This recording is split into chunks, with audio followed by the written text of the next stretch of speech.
Hey everybody, it's Friday afternoon. Not that that means a lot to a lot of us right now, but I'm Joey, the CEO of Meteoric Studios and the host of Central Florida Thrive. And this is Resume Remake. It's the update, part 2, and video interview supercharge. As a board member of the East Orlando Chamber of Commerce, I'd like to take a second to thank our trustees, Advent Health, Avalon Park Group, Avalon Insurance, Duke Energy, Fairwinds Credit Union, Great Florida Insurance, Orlando Health, Southern Land Reserve, and the Orlando Law Group. Again, this is a special presentation with Orlando Jobs, the East Orlando Chamber of Commerce, and Central Florida Thrive. Our common goal is to provide education and resources to you by providing valuable content that you can apply today. So take a second, click the share link. Should be right about there on your screens. Let's try to get as many people on this show as possible. We want to help people, and that's what the point is for today. So let's get our Central Florida community back to work. So, as president and CEO of the East Orlando Chamber, Andrew Cole takes pride in connecting businesses with clients, products, and the services that they need. Everything he does is with our members in mind, having positioned the Chamber for 2020 and beyond. Let's hear a little bit more about that. Mr. Andrew Cole, welcome. Thanks for coming. Hang on, I got to unmute you. How's it going? Oh, can unmute. How are you? Good, good. All right. Well, no, thank you again for hosting all of this for us and putting on this production. We really appreciate what you're able to do for us and put this great presentation together. And we're really looking forward to having Roger here momentarily again. I think we had some great turnout from the last one. I think, what do we have, over 1,000 viewers on that? That's not even the recorded ones that watched it recorded. So some great success, and appreciate what you're offering and helping us get the message out and what you do to help our businesses and the community.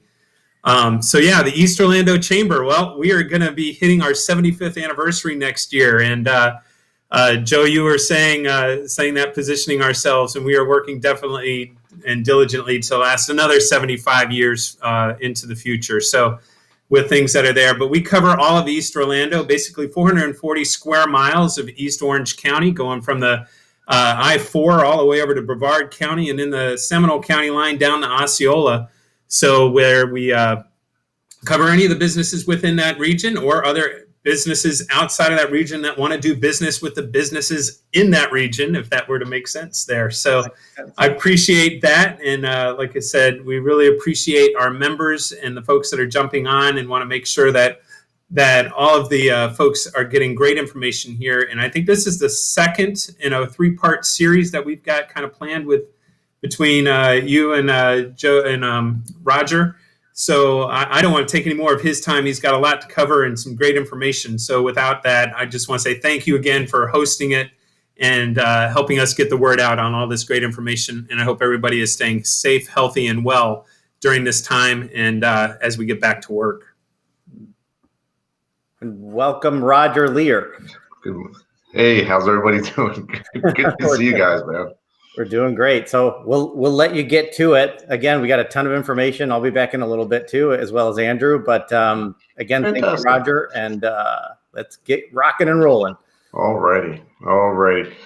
Well, how's everybody doing out there? How's the COVID thing going? Man, the job market's an interesting one, right? There's a lot of jobs out there, as we have found, but at the same time, there's a lot of skill set mismatches right now with companies that may not be hiring. When you think about 75 million tourists coming to Orlando every single year, and all the people that service those individuals pretty much are all out of work right now, the job market is evolving. But that's what we're going to go through today. Is we're going to take a different tact with it. We're going to embrace it and try to figure out what you can do to build your resume, do your job search, and right now learn how to video interview better. So let's get rocking and rolling.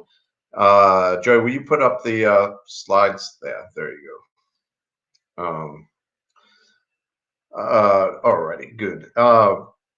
So with your job search, what we're really going to concentrate on today is the fact that right now, so many people are looking for positions. So even if you apply to a job, there might be a lot of competition for that job. And we're going to try to go over why that's going to change a little bit and what you can do to make that change. Um, the you know the future of what's going to happen with your job, and whether it's today or even tomorrow, the things that you can do right now are really really important to understand, and optimizing your online profile, optimizing your resume, so people can find you, is really super important. And it's even more important because today the competition for these jobs is amazing. And if you can concentrate on understanding what we're going to go through today, and even watch the first part to even get more information, you're gonna have a really good idea of where you're lacking in your job search, where you can take it up a notch, and more importantly than that, where you can get a great job and so forth. So that's kind of what we're going to be zipping through today. We're going to go over the optimized resume part two. We're going to go over the job search, because the job search just isn't job boards. I own a job board, and it's just not job boards. It's part of the equation, but it's not the always the answer. And then we're going to talk about Zoom interviews. We're going to bring Joey back later in the show to show you how to do good ones, because so many Zoom interviews are going bad. And believe it or not, a Zoom interview is your first impression. Then we're going to try to leave about 15 minutes at the end for questions, because the questions are really really important and so forth. So let's kick it off. And again, if you haven't watched the first series, all the stuff that I'm going to go over here is even more detailed there. But at the same time, we're gonna kind of rehash some of that, because I got so many good emails and questions from you guys after the event last time. I'm going to try to answer those with a couple of the ways that we're going to do some of the resume hunting or resume optimization and things like that. So that's really important. There's a link right there that will take you to the first one, and you can go watch that anytime if you haven't watched that yet. So your resume is the basic fundamental piece. It's the foundation of your career. And so many of you are getting resume advice from your family and friends. You build that one-dimensional resume that has everything you've ever done on it, just sitting there and so forth. And you tell a story, but it takes 16 pages for some of you to tell a story. And all of that stuff is something that we're going to really really work in. Here's just a bunch of resumes, but if I post a job and I get resumes in, 80% of the resumes that I get in at least are not optimized. And as you look through all these different ones, you'll see different colored paper. You'll see all kinds of just kind of list type resumes, very, very quick resumes. A couple of them have misspellings in them, lots of graphics and moving parts and things like that. Again, we go over each of these resumes and some of the things wrong with them and the other thing. But if you look at those resumes and just take a snapshot of those, you'll get an idea that, yeah, hey, my resume might look like that. He's telling me, hey, that doesn't look that good. And I'm not saying that these don't work. Don't get me wrong on any of that stuff. I'm telling you that if 150 people apply to a job and Job Seeker 7 sends me that resume, I'm probably not going to try to analyze it and figure out what they're trying to do. So, because it takes 6 seconds. And robots take a half of a millisecond to assess your resume. A human takes about 6 seconds, and that's very very important to recognize. The 2020 optimized resume, it has a title, it has core competencies, and then it has examples of your greatness. And let's just kind of go over that. When you're writing your resume, you're writing it to a job. In COVID-19, what's happening now is there's a lot of jobs out there, but they're very skill set oriented.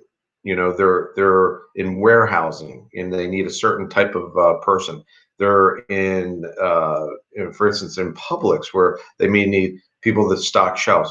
There's some sales positions out there that sell a specific thing that has to do with uh, the COVID situation. There's lots of healthcare type positions. Whatever the job is, the job posting will give you all the answers of what should be in your resume. I used this example last time, and I'm just going to go through it quickly again, but this was an administration sales support position at Cardona. The keywords that are in that resume are sales support, or in that job posting, bookkeeping, administration, accounts receivable, and so forth. These are the same things that have to be on your resume. Even though you probably have a lot more than those are the only ones that really matter, because those are the ones that will fly into your resume. In the optimized resume, this is Bob's resume, his name, address, the title of the position that he's applying to is exactly the one that was in that job description. A little bit about him, and then the core competencies, which are the sales support, the filing, vendor relations, customer service skills, all that good stuff. Then it's followed by what he did for a living. And he was a Bonbon Travel sales support specialist. And then it lists out in his jobs of all the things that he did that are relevant to the job that you're applying to. If he only did what he put here 50% of the time at Bonbon Travel, and he did something else 50% of the time, that other 50% isn't necessarily relevant for that particular job. And that's a major point, because everyone wants to put all the things that they do. And a company's only looking for as many times as you can tell them, hey, I do this skill. And I'm going to give you some more examples. Again, we did Sandra's resume. This was a complete makeover. This is the resume that she sent me. She found this job. And these words like highly motivated customer, this was her career objective. Analytical, problem solving, customer service, highly motivated, interpersonal skills. Man, I hope you have all those things, but those are natural. You don't have to write those into resumes anymore. The career objective, for all purposes, is non-existent anymore, because your background, your skill sets, and what you've accomplished are going to show that you must have been highly motivated. You must have had all this other stuff. So those things go away. But when I asked Sandra to send me a job that she applied to, and this was a program manager, IT office position. It had a lot of different keywords in it, and I just highlighted those there. And again, you can stop and look at this at some other time, and look at this will be replayed at some point. But there's some very important keywords in there, and that's how computers and that's how humans operate. They operate on what they're looking for in a resume. And then we were able to take her after resume and look at the very top, her name, where she lives, her email address, her IT project manager, and then all these core competencies, agile, all this other stuff of exactly what that particular job was looking for, because she could do it. But if you look across the way at her before resume, she did everything, right? She was a supply chain lead, a Relay for Life youth manager. She did all this other stuff. Do you notice the difference between those two? This, no matter what you do, this is the most important thing in this resume process. To be able for anybody, your next door neighbor, a human resource professional, even anybody, to be able to take the top one half of your resume and tell you what you do for a living. You can't do it on the right-hand side, the before, but you certainly can, because it says her name and what she does immediately, and then it gives me all the skill sets that job is looking for. The most important thing I can teach you today, and again, we go in the depth on this on the previous stuff. I like to use a certain font, which is much more acceptable than the New Times Roman font. It's almost like the AOL email address. Both of those things have sailed away. So that's a pretty cool point. The top 30 of your resumes is important. Keywords are king, and your experience is your keywords. What you do is your keywords, and you need to talk in that language, but those keywords are derived directly from the job description. Let me show you. Last week, I had quite a few people send me their resumes to update, and I took a few of them and redid them for them. And this was Susan's resume, and she had her name, all this information at the top. My pet peeves where you put your home phone number and your cell number, and then you put your email to tell me that your email address is your email. What I found interesting with her resume is her email address was susieqz@hotmail.com. And, this is a senior branch office administrator, and their email is Susie QZ. And that made no sense to me. It kind of, worked the email the backwards way, right? I'm like, wow, what is that? What is that all about? 25 years experience, all this other stuff. There's an objective, all this work history. So the first thing that I did was what? And I know you guys can't talk back to me, and I wish you could, but first thing I did was said, hey, what job are you applying to? Send me a link. So she sent me a link to this job here, and it was with Crossman and Company. This job is open right now for anybody that might be looking, but they're looking for an executive assistant in Orlando. There's a bunch of keywords in that thing. So all I did was I took the final exam, the job description, and made her resume mirror that, as long as the skill sets matched up. And they did. They may not matched up identically, but what they're looking for is exactly what they did. They might call it difference in two different things. So if you look at her new resume, look how clean this thing is. The very top, I made her get another email address. And I like Gmail email addresses, but we went over to Yahoo. I changed her last name, by the way, too, just so, and phone numbers, just so this information, I don't give all that information out in case anybody wants to get in touch with her, but to hire her, hopefully. But anyway, if you look through, everything on this email now says exactly what she does. Executive assistant, Susan County executive assistant. If I'm looking for an executive assistant, you had me at a low. And that is the key to this resume, followed by the keywords that job description needed. If anybody is applying to that job, and that's an executive assistant, all you have to do is copy this resume. If you do all those things, and you're going to do very well. And then right under that, I put their experience. Now, the one thing I didn't do for this particular resume, because we didn't have time to finish it, is take her summary of her job at Edward Jones, and break it more down into a little bit easier to read and so forth. But I didn't. I left it there actually almost on purpose to tell you, most of the time they're not even going to read that. They're going to see that they have an executive assistant with a really good company that does all the things that was already asked. And if we go back to her regular resume, notice that her title at Edward Jones was Senior Branch Office Administrator. Is it okay to change it to Executive Assistant on your resume? 100% absolutely yes. And it's a key point when getting another job. Just because Edward Jones calls an executive assistant a senior branch office administrator, if you transfer that over here, you're making it way too hard for the person viewing this resume to understand what that translates to. Do it for them. Do it for them. It does not matter if you change the job title. And I know that kind of sounds really strange. Like, oh, am I making up lies or doing the? No, you're not. The problem with job titles are every company calls them something different. But computers, especially, look for keywords that match. They don't look for, hey, actually the smarter computers are realizing that other things are called other things as well.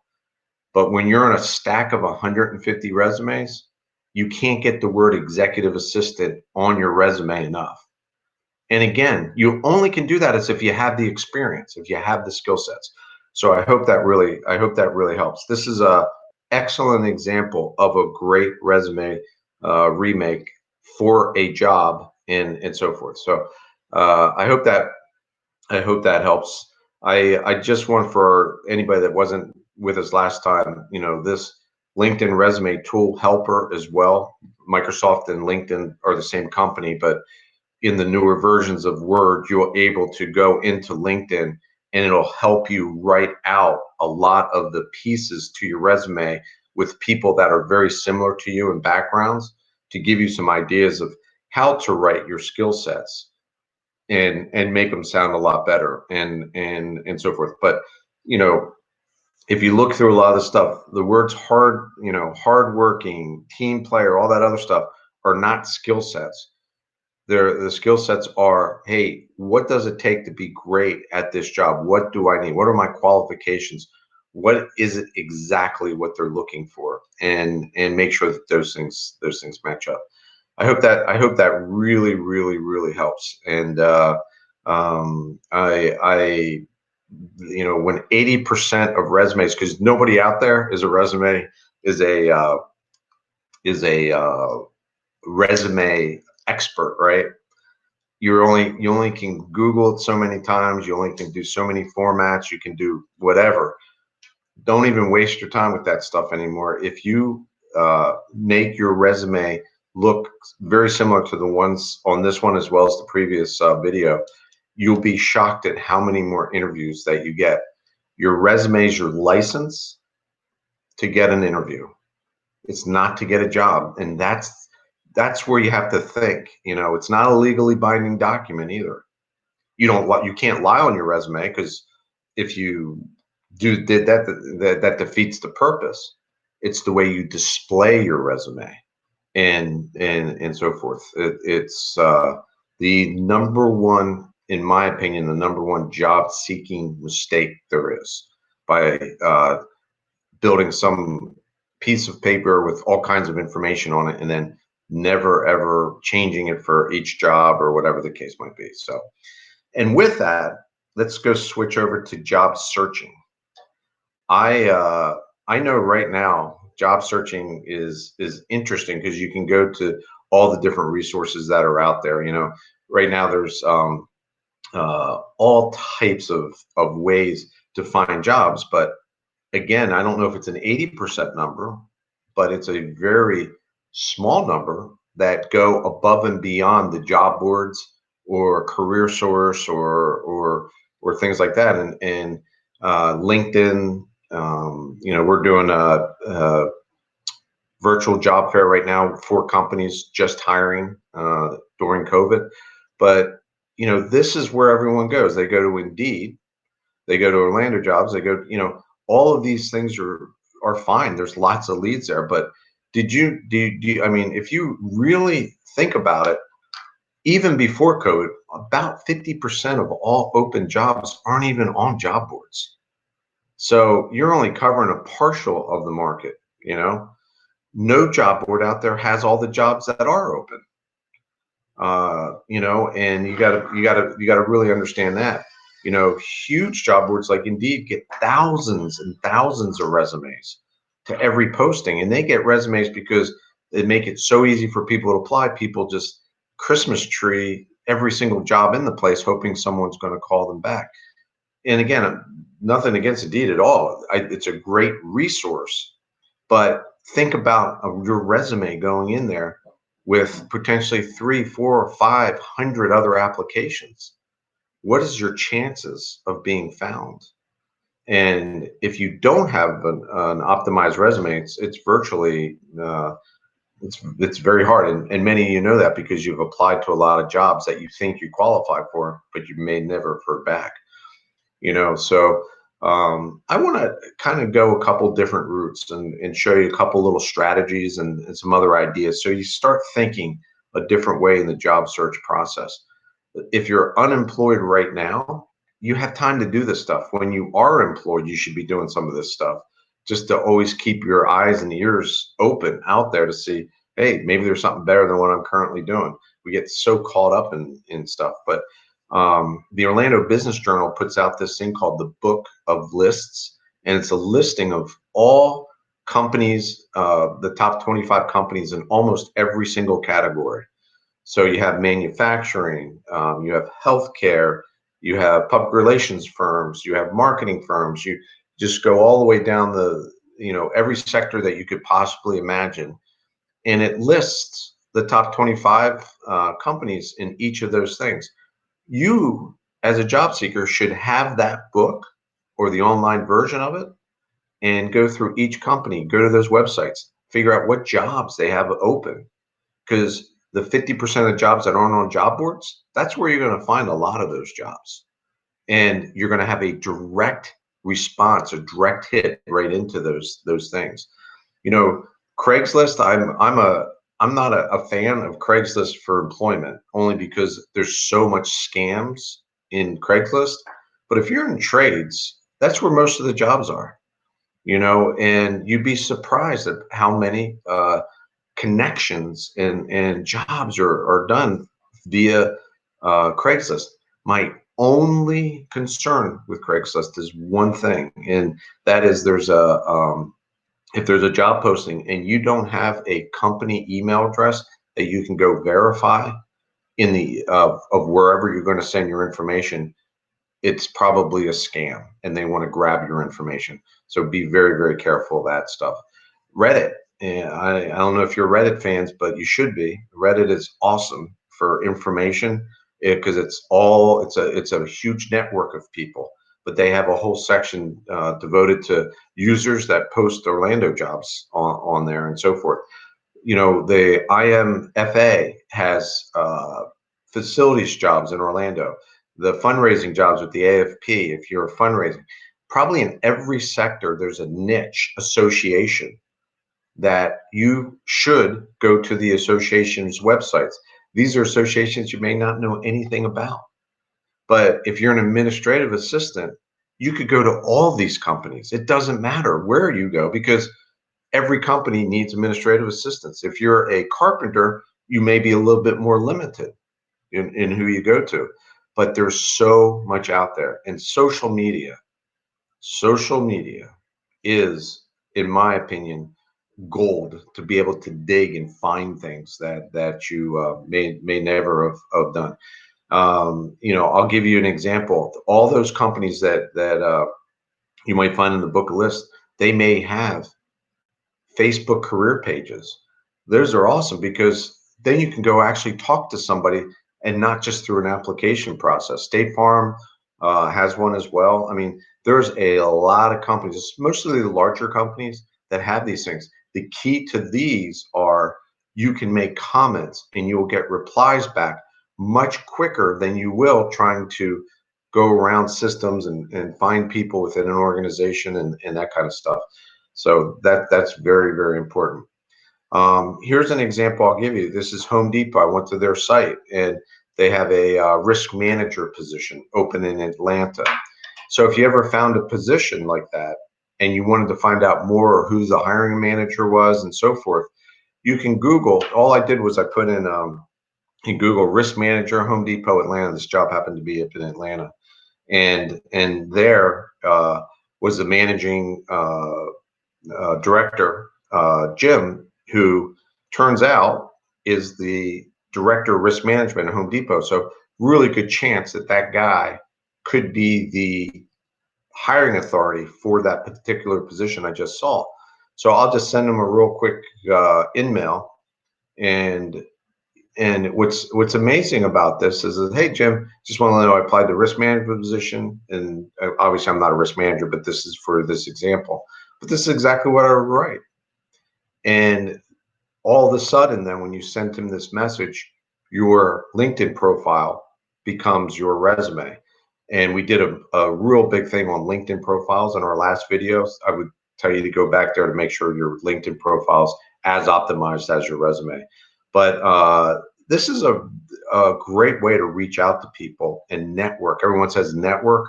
This is a great way to network. And if you do it professionally and you have the skill sets that they're looking for, again, being optimized to the job, it makes it a lot easier to have those conversations. Who would have ever thought Pinterest, right? Pinterest. Is anybody out there looking for jobs on Pinterest? I don't think so. But companies have taken and built, this is Aon, one of the top insurance companies in the world. And, 100,000 plus employees, great jobs and so forth. They have the recruiters of Aon over here on the right-hand side. And in it, they have all the people that do hiring for Aon. And they want you to connect to them. So you go connect, I go connect to Lauren, and I write him a thing. But if you connect to Lauren and you say to him, hey, I just applied to the insurance claims adjuster position in Orlando, and I wanted to reach out to you after finding you on Pinterest, he's going to go, wow, either you're a stalker or that I guess this thing does really work. And the latter obviously is the true thing because he's the one that's put himself out there on Pinterest. But that's a far and away example of what I really mean by saying to you that on social media, you have the opportunity to connect to family, to friends, to so many other people, and find out where they work, and if you can connect to them or if they can help you. So here's your playbook for your job search. Make a list of those 30 companies that you want to work for. Go directly to their company websites. Apply with the optimized resume. If you apply 30 companies, you find 30 jobs, and all of them need to have a different title, different things, but you can do the job that you're applying to. Make sure that you optimize your resume to that job. Yeah, it sounds crazy, right? But it's the way you will get the interview, and apply with that optimized resume. Go to your Facebook and LinkedIn and see who might already work at that company. And also in your job search, it is okay, and I would highly recommend it. Post, hey, I'm looking for a job as an executive assistant on all your social media or whatever you're looking for. People referrals are still the number one way people get into companies, and your social media gives you that opportunity. Very, very powerful. Many of you that don't use social media for business and things like that, I would just do this on LinkedIn if you didn't want to do it on Facebook. But Facebook is so powerful for that, and you can even do it with Instagram as well, and make a nice, you can do actually a really cool photo of something that you're doing at work or whatever the case might be, and push it out there.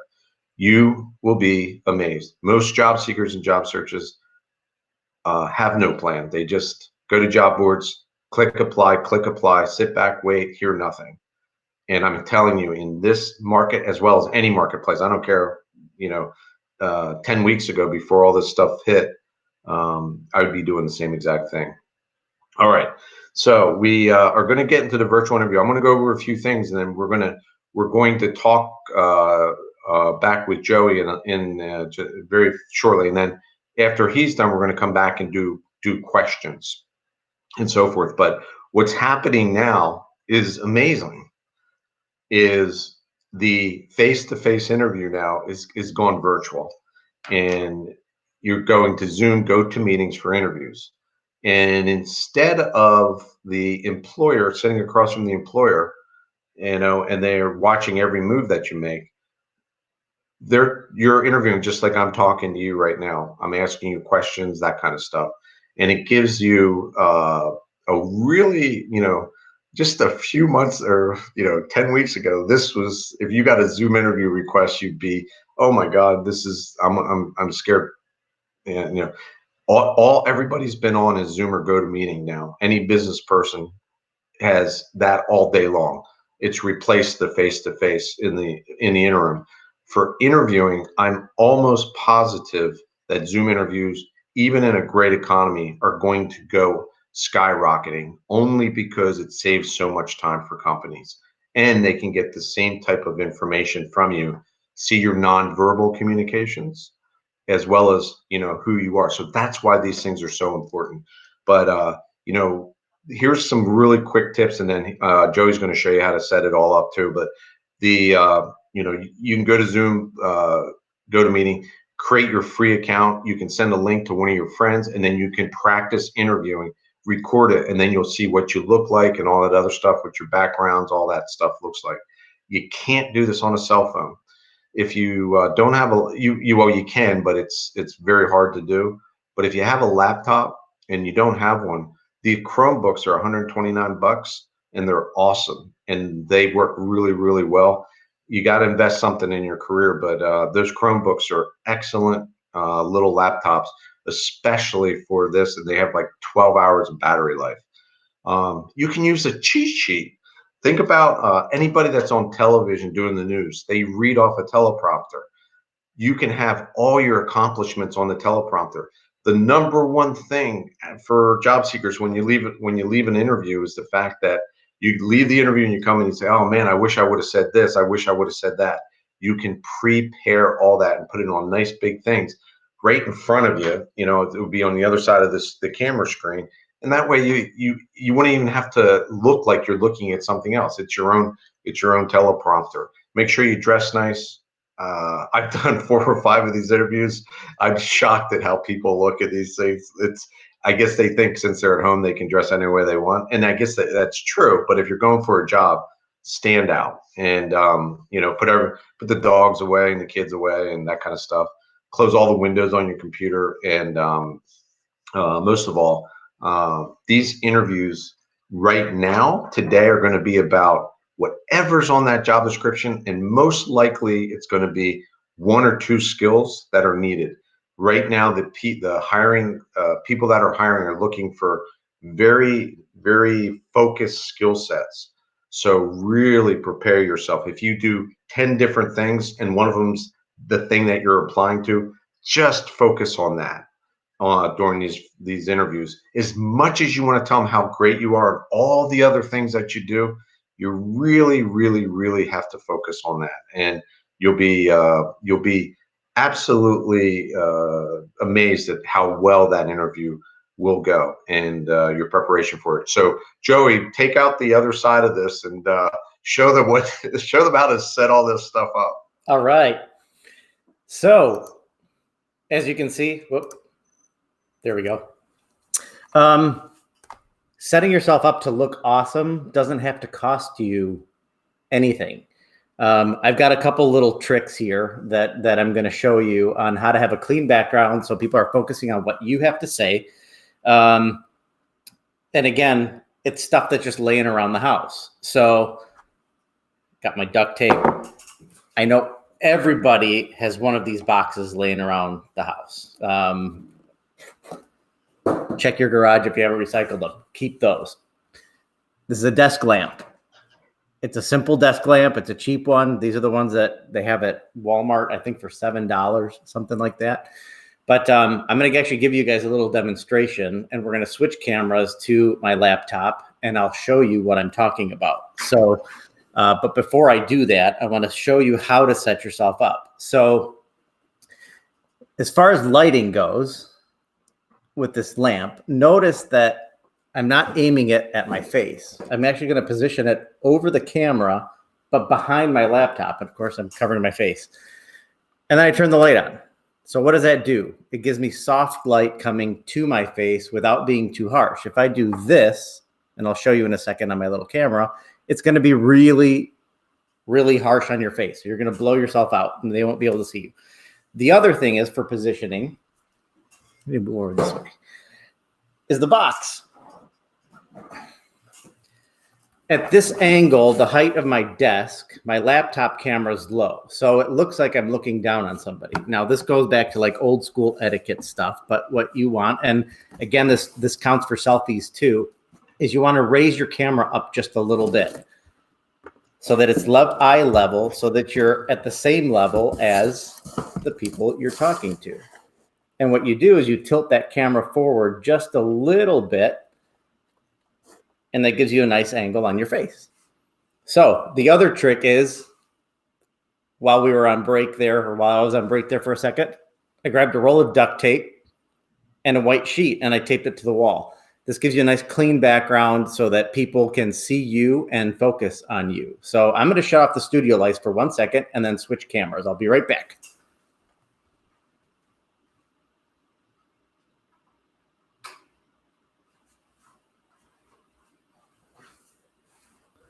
So it looks dark on here because our studio camera is set up for something else, but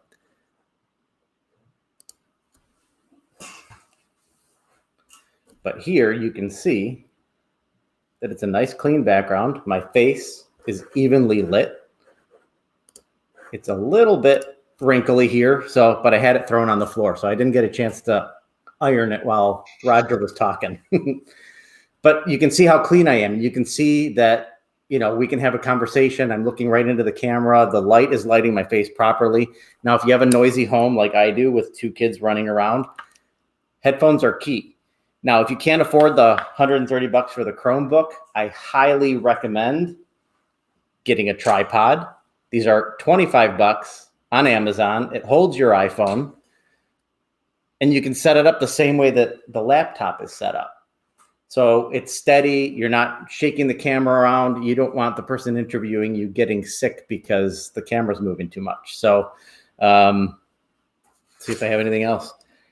That's it. I mean, those are really simple tips and tricks. Now, last week we went way into depth and did a how to look your best in your jammy pants with the chamber. Dorothy's going to drop the link to it in the chat in a second there, but that's what I got, Roger. We're going back to you. Excellent. That's pretty good stuff. Pretty good stuff. The video interview, I believe, like I was saying earlier, I think it's here to stay, and it especially from a timing standpoint as well for companies. So I'm pretty excited about what that might mean. If it'll actually free up the employer to do even more interviews in a shorter period of time. Sure. Let me get your back up there. I really like that. So before we take question and answer, we are in the last day of our virtual job fair. These companies that are on here right now aren't going away. We're going to probably reposition this a little bit moving forward, but there's still over 90 companies that we found at Orlando Jobs that are hiring, and you can see that at orlandojobs.com/job fair. But really what we'd like to do now is just start answering some great questions and anything that we can help you with, because it's a crazy time. And I think there's a group of job seekers out there that are going to just sit back and do nothing, thinking that there isn't anything going on, and that's not true. There's companies that are building their talent pipelines. There's most companies are thinking there are going to be back to normal at some point. And right now is a great time to network with those companies so you can get yourself on their bench. So when they're ready to hire, it's already time. The other thing that's happening in Orlando, Florida, for you guys to know as well, as companies reopen, they're going to have a hard time bringing back all the people they laid off for life reasons, just not unemployment compensation reasons and things like that, for life reasons. And I believe that that's going to open up an unbelievable amount of jobs in the next few months in Central Florida. How you position yourself for those jobs and keep up with those jobs are by utilizing all the different resources that you can do and making a good plan to be able to do that. So what kind of questions do we have?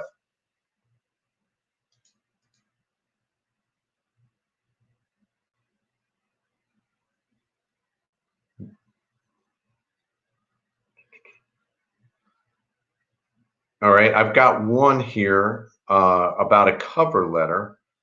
And the cover letter question is, what do I put in a cover letter when I'm sending my resume to an employer? The cover letter is only read one time, and it's only read if your resume makes any sense to them whatsoever. So if your resume is optimized, the only thing the cover letter has to say is, number one, hey, I just applied to the executive assistant position at your company. And that's the sentence number one. Number two, I'd be extremely, or I would love to interview anytime that you guys are available. Here's my contact information. Sincerely, XYZ. The biggest mistake people make with cover letters is they redo their resume in the cover letter. And a lot of career professionals will tell you all kinds of things. You need this to catch their eye. Maybe they looked at your resume, they weren't 100% sold on you, or whatever the case might be. So they read your cover letter and there's some, lots of flowing things in there. I don't believe that takes place more than 10% of the time. I think the bottom line is if you're an executive assistant, your resume is clearly defined as executive assistant, you have the skill sets, they can't wait to get you interviewed and so forth. So, Joe, you have anything else there? If you do, I can't hear you. I'm looking through here right now. Oh, okay, great. Can I get a link? So we posted the link to the first class. It should be close to the top of the scroll there.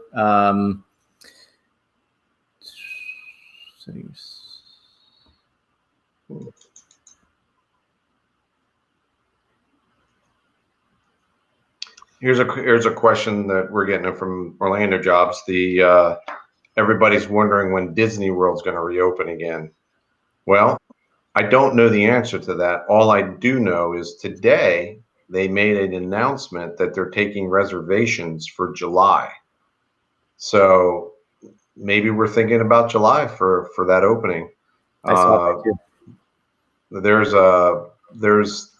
There's a lot of good things going on with trying to get Florida reopened. If we do it the right way, we're going to lead the not only the country, we'll probably lead the world in the way things should be done. Because if Disney opens, it'll be done, and Universal and SeaWorld, it'll be done the right way, and that's exciting. And speaking about the jobs at Disney and so forth, I believe that there'll be some really good openings at all these organizations because it's going to be hard to bring back 100% of the people that they let go. Absolutely. There's a question here. Roger, is it a good idea for job seekers to connect with people on LinkedIn, even if you can't meet with them in face-to-face? I think absolutely. Yeah. Well, the reason you should always meet anybody on LinkedIn is that you have something to offer them, right? And not as if you're talking about just linking to people so you start building your network, that's fine. That people do that all the time on LinkedIn. I have all 5,000 some connections on LinkedIn, and I don't know everybody that I connect to. I look at their backgrounds. I try to identify if they're anywhere in my space at all. And if they are, I will always accept their thing because it just grows my network, but I don't know them personally.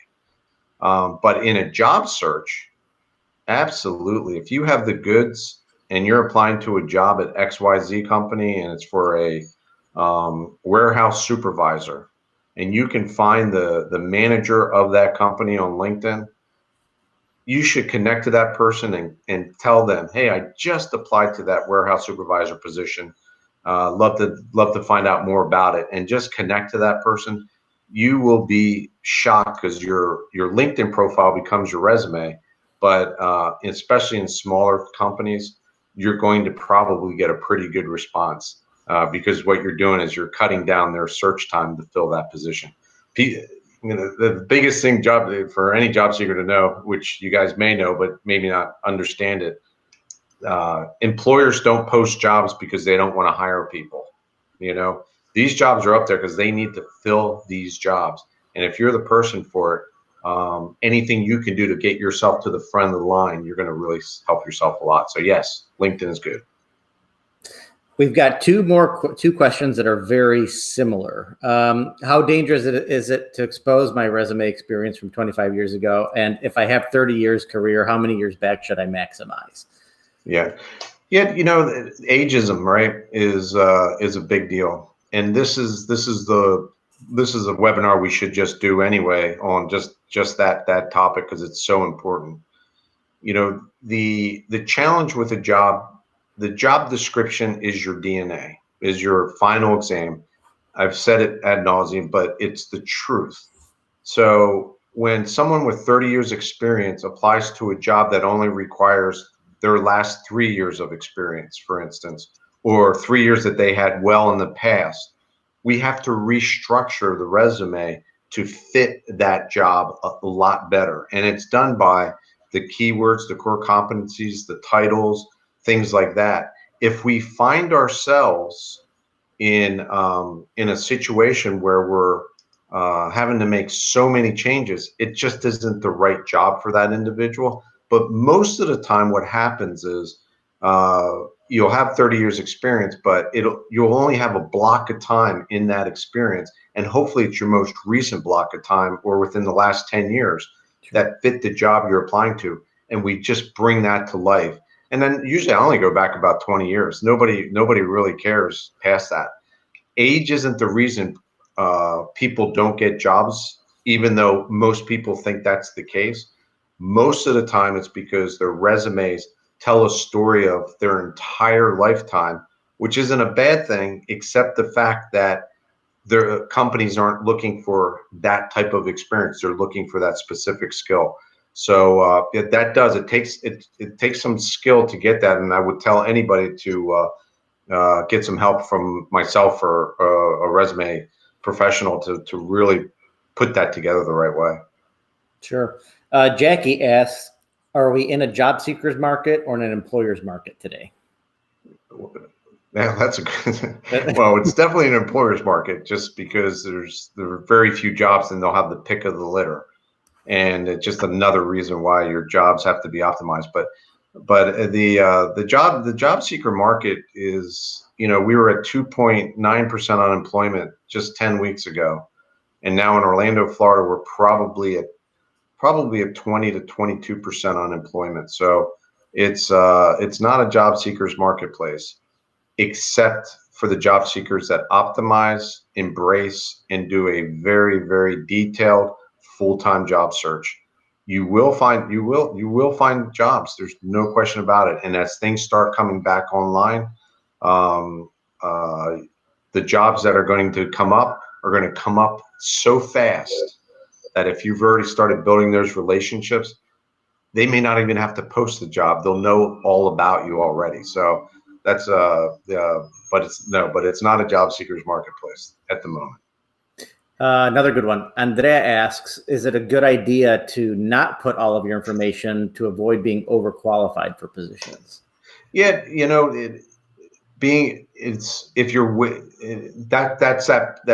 that's a great question, because if you find yourself taking away all the things that you've earned throughout your career just to focus on whatever that company's looking for, if that one thing that company's looking for warms your heart and is something that you really want to do, and that's the part of you can get rid of all that other experience for no problems. The challenge there is that's typically not what happens. And it just means that you need to do a better job search to find companies of jobs that more fit all the different things that you do.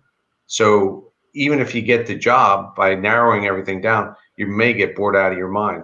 It's that's where career coaching and some other things come into play. But that's a great question. But today, optimized resumes focuses on the job that you want to get, and if you can really make your resume look like that job, you will get the interview. Doesn't mean you're gonna get the job, but you will get the interview. Awesome. Let's see, scrolling through here. Jackie says, Roger, thank you for your advice. In the first webinar, I got 2 interviews a few weeks ago from it. Oh wow, that's awesome. Great. That's awesome. What we want to hear. Well, you're Cole.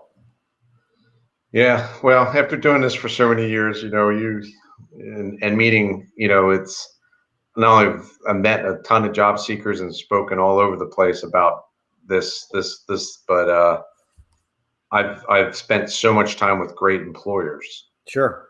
And the one thing every employer will tell you that hires, man, if I can find a way to have the perfect person just walk in, I can interview them and hire them. I'm going to do that.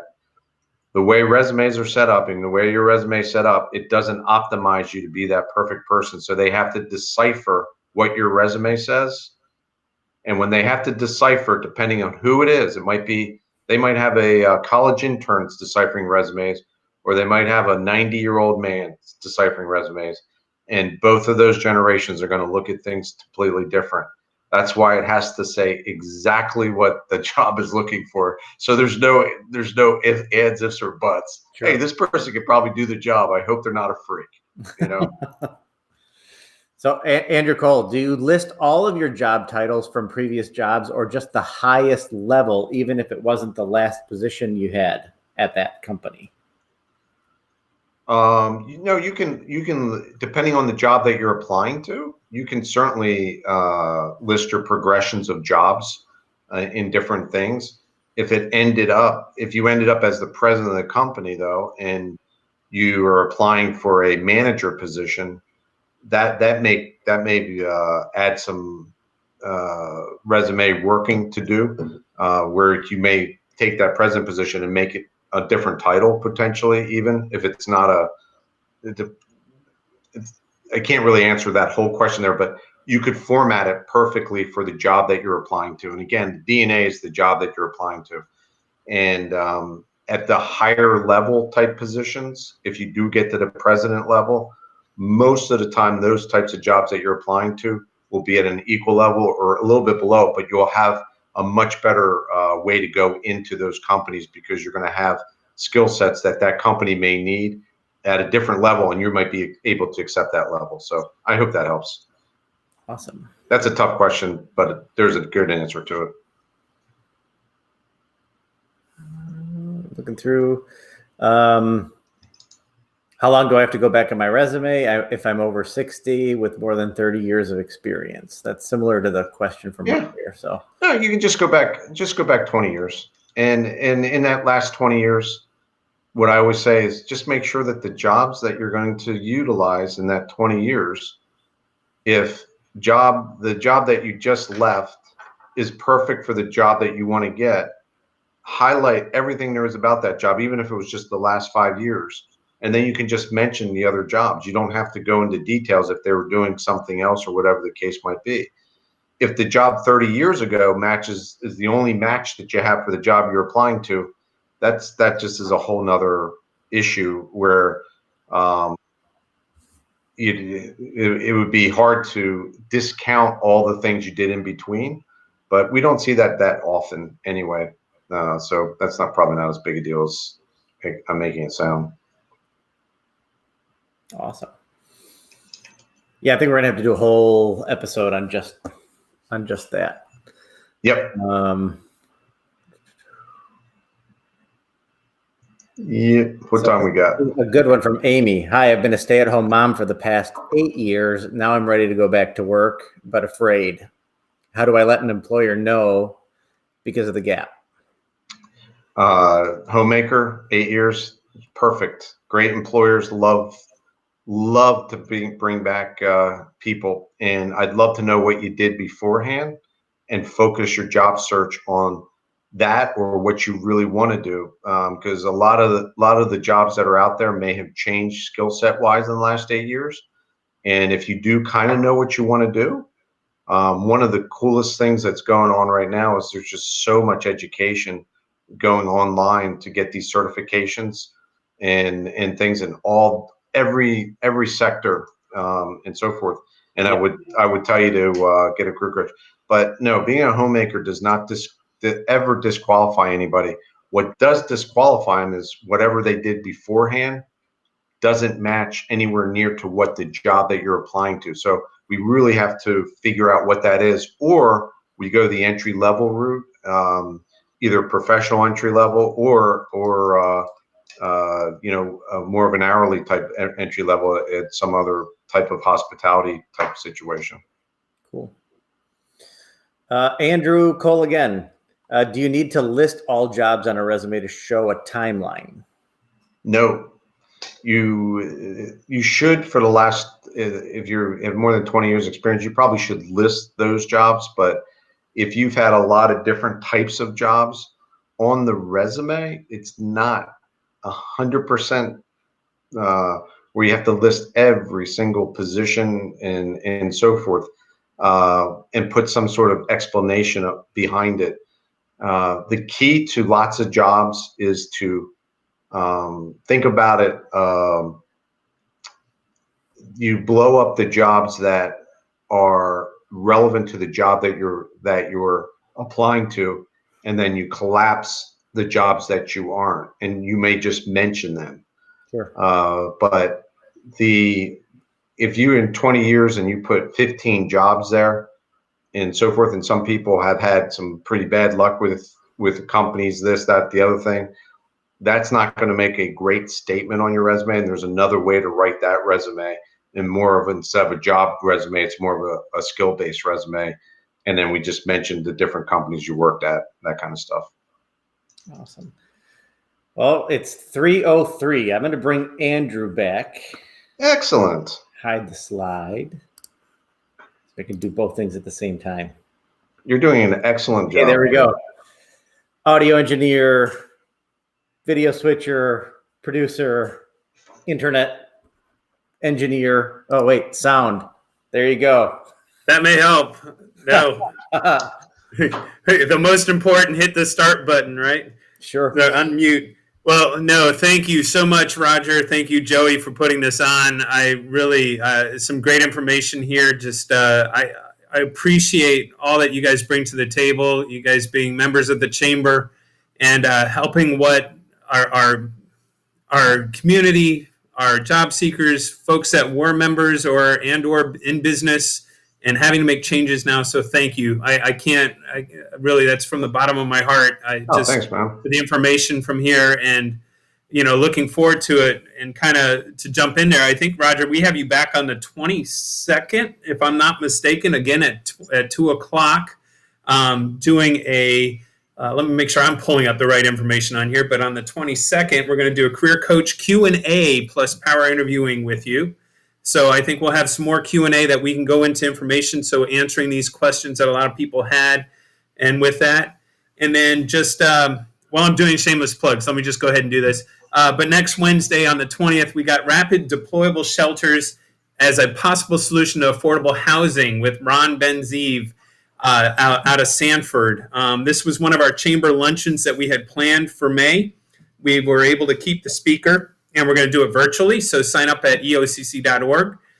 We have a coffee club online that we're doing for Coffee Club Nona with 5 simple words to get out what you want for online marketing. So that's going to come up on the 21st there. Roger, we have you on the 22nd at 2:00. And then on the 26th, this is kind of exciting for those of you that are not and in business.